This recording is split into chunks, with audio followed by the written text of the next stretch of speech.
Bonjour à toutes et à tous et merci d'être avec moi aujourd'hui. Dans cet épisode, nous allons aborder une réalité souvent invisible, celle de la fatigue des aidants.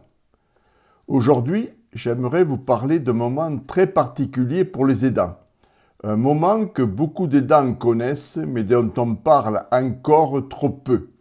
Ce moment où aider ne ressemble plus à un geste ponctuel, mais devient une présence permanente dans la vie. Peut-être que vous vous reconnaîtrez dans ce que je vais partager. Peut-être que cela vous fera penser à quelqu'un de votre entourage. Parce que derrière le mot « aidant », il y a des réalités très concrètes, très humaines et souvent très silencieuses. Au début, aider paraît naturel. On accompagne un proche malade, on organise les rendez-vous, on aide pour certaines tâches du quotidien. On se dit que c'est normal, que ça fait partie de la vie. Et puis, progressivement, quelque chose change. La maladie s'installe, la dépendance dure, les journées commencent à s'organiser autour de l'autre. Les imprévus deviennent plus fréquents. Les projets personnels passent au second plan. Et sans toujours s'en rendre compte, l'équilibre de la vie se transforme. Beaucoup d'aidants me l'ont confié ces derniers temps. Aider finit parfois par devenir une place, presque une identité. Et quand cette place s'installe dans la durée, une autre réalité apparaît. Cette réalité, c'est la fatigue.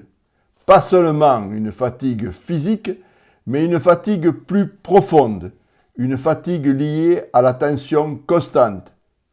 Être vigilant face aux chutes, anticiper les rendez-vous médicaux, gérer les traitements, adapter chaque journée à l'état de santé du proche, répondre aux inquiétudes, aux demandes, aux moments de découragement.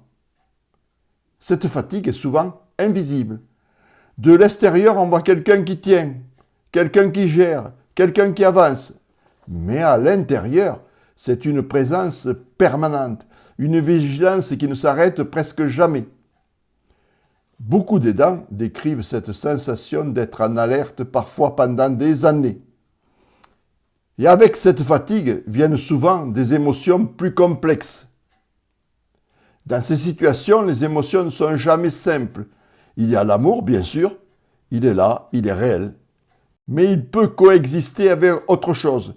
De la frustration quand les conseils ne sont pas entendus, de l'inquiétude face à l'avenir, de la fatigue accumulée, parfois même de la colère ou du découragement. Et cela déstabilise beaucoup d'aidants. Certains culpabilisent, ils se disent qu'ils ne devraient pas ressentir cela. Mais ces émotions sont profondément humaines. Elles apparaissent souvent à un moment précis, quand la charge devient trop importante pour une seule personne. Les reconnaître, ce n'est pas remettre en cause l'amour, c'est reconnaître la réalité. Et c'est là que se pose une question essentielle. À un moment donné, certaines situations deviennent trop lourdes pour être portées seules. Et pourtant, beaucoup d'aidants continuent seuls, par amour, par responsabilité, ou parce qu'ils ont l'impression qu'il n'y a pas d'autre solution. Mais il existe des relais. Les aides à domicile, par exemple. Leur présence ne remplace pas l'aidant. Elle permet de partager, aide à la toilette, pour les repas, pour les déplacements. Des gestes simples, mais qui changent beaucoup de choses. Pour un aidant, cela peut devenir un moment de respiration, un moment pour souffler, pour exister un peu en dehors de ce rôle. Derrière chaque personne fragile, il y a souvent toute une organisation. Des professionnels, oui, mais aussi très souvent un proche. Les aides à domicile font partie de cet équilibre. Leur travail est discret, mais il est essentiel. Il permet aux aidants de rester des proches, pas seulement des soignants improvisés. Et c'est peut-être cela le point le plus important.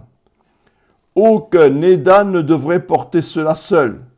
Accompagner sur la durée demande une énergie considérable.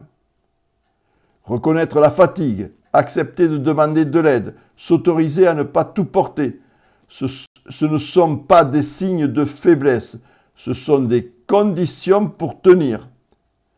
Parce que derrière chaque aidant, il y a une personne qui, elle aussi, a besoin de soutien.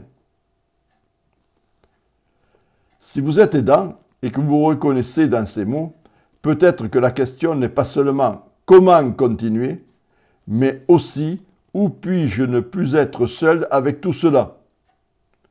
Et si vous connaissez un aidant autour de vous, peut-être qu'un simple message, une présence ou un relais peuvent déjà faire beaucoup. Pour celles et ceux qui souhaitent aller plus loin, j'ai écrit un livre intitulé « Comprendre les aidants ». Il reprend ces réalités vécues avec des exemples concrets et des situations du quotidien. Je vous mets les liens en description.